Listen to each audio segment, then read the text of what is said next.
Plot summary of the Bhagavad Gita. The Bhagavad Gita is a part of the sixth book of the Mahabharata. The Mahabharata is an important Hindu Sanskrit epic that tells the story of a long battle and short war between the Pandavas and the Kauravas, two sides of the Bharatha family, over their kingdom of Hastinapura.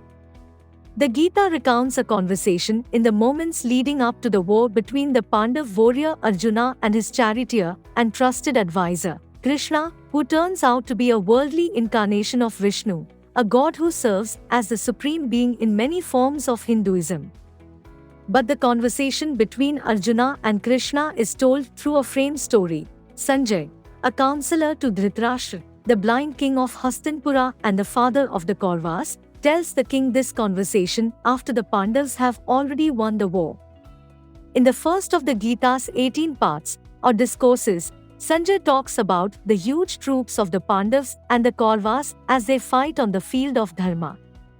Even though the Kauravas have more men, the gods seem to be on the side of the Pandavas, because when the Kauravas blow their impressive conch horns, the Pandavas blow their holy ones, which shake the earth and the sky.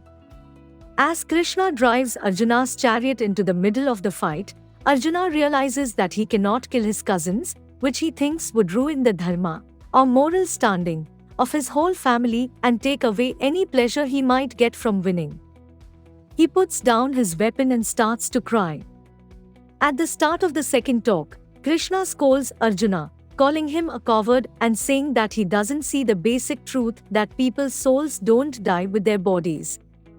Rather, the eternal soul is reincarnated in another body, so Arjuna should not grieve for his family members but instead follow his dharma as a Kshatriya, fighter, by fighting.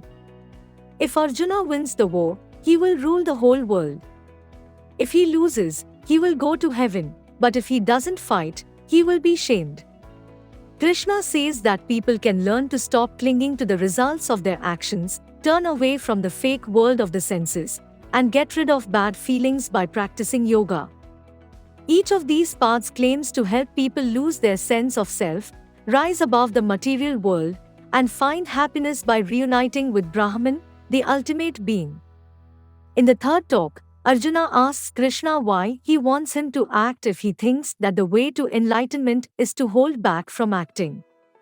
Krishna claims that everyone must act by virtue of being in the world, but that these actions are the workings of material elements called gunas rather than the will of the individual soul.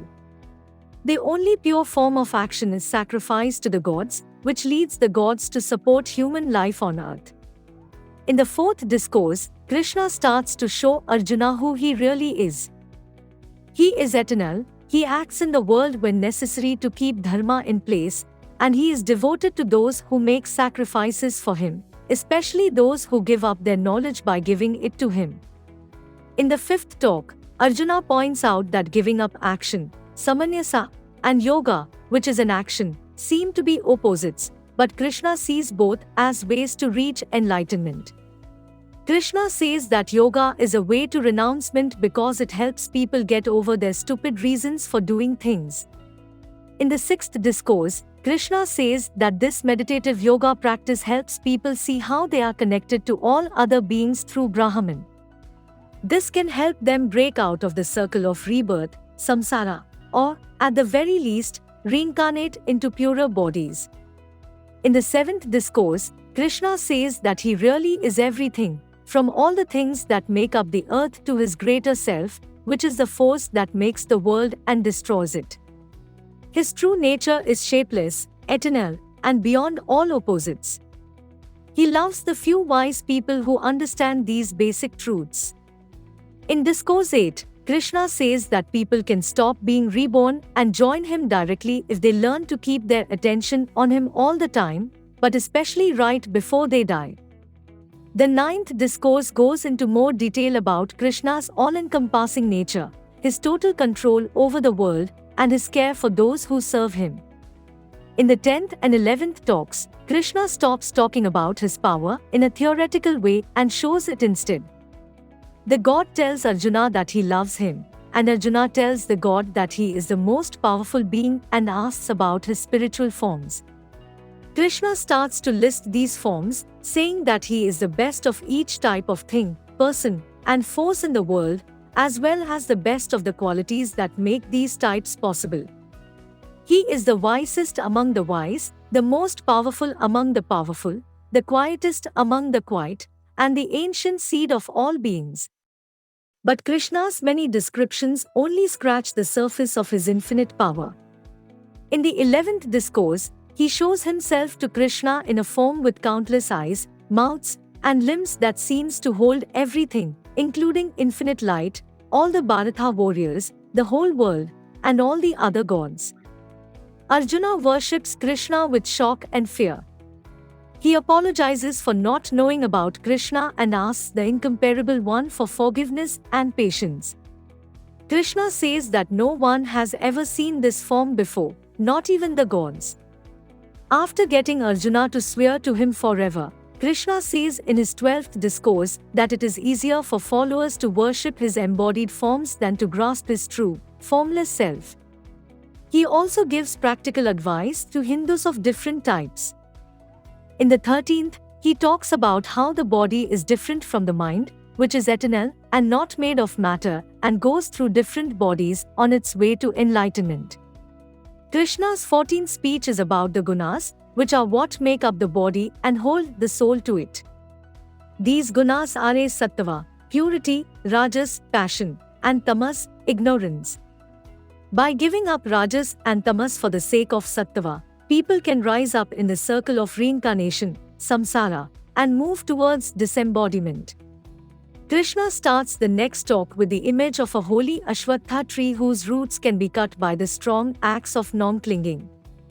Again, by letting go of one's attachments to action, one can break even the strongest ties to the world and merge with the unbreakable, eternal spirit that lies behind what seems to be reality.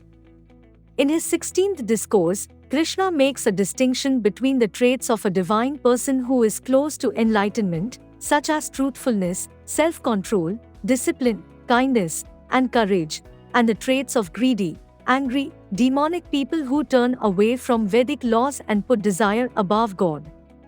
In the 17th discourse, Arjuna asks Krishna to explain more about Vedic customs. The Lord tells Arjuna that Sattvic people follow Vedic law and make sacrifices to honor the gods without any other material goals. He also describes 3 ways to eat, train your body, and give gifts based on the 3 gunas.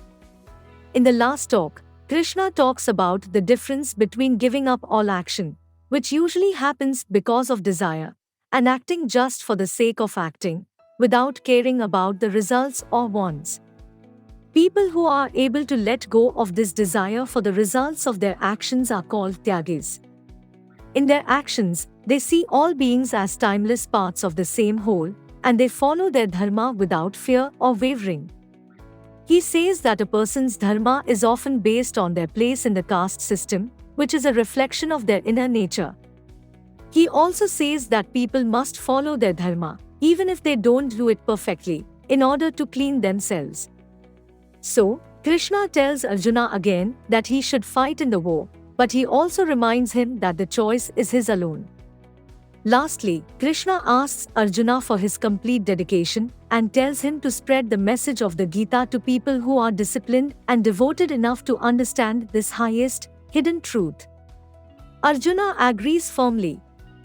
In the last lines of the Gita, the minister Sanjay thanks Krishna for his words and says that Arjuna is blessed to bring splendor, victory, well-being, and wise conduct wherever he goes. This means that the Pandavas are destined to win back Hastinapura. Hope we summarized it fully and you liked it. Please hit the like button and subscribe to our channel so that we are motivated to create more videos.